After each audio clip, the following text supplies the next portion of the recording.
So I got a chance to see one of these weasel balls in action.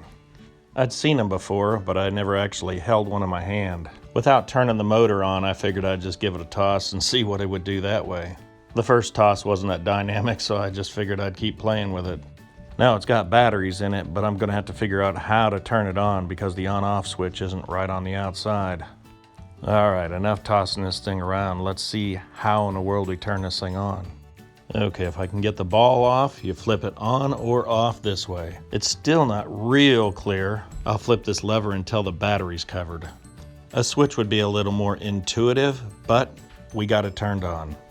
All right, so to turn it on, you have to take the ball apart and then flip this lever here over onto the battery to cover it and make the contact.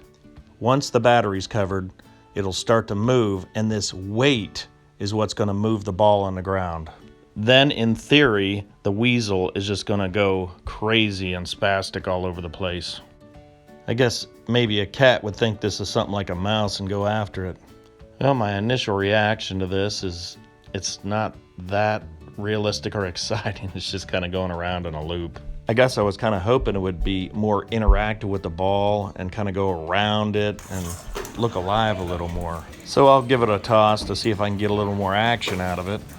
I guess the toss kind of did give a little bit more action, but then it just goes back into its normal loop. Yeah, overall, I'm just not impressed. It doesn't have a realistic look to it. I can't stand reading instructions, but I had to figure out how to turn this thing on. It definitely would have been a lot better if I opened it up and there was a big red switch that said on, off.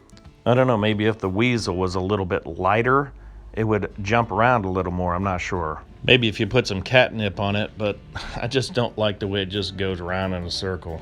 So yeah, overall, kind of disappointed with it. If anybody else has one of these things and has a different opinion, please leave the comments down below. Yeah, I really appreciate your time and thanks for watching.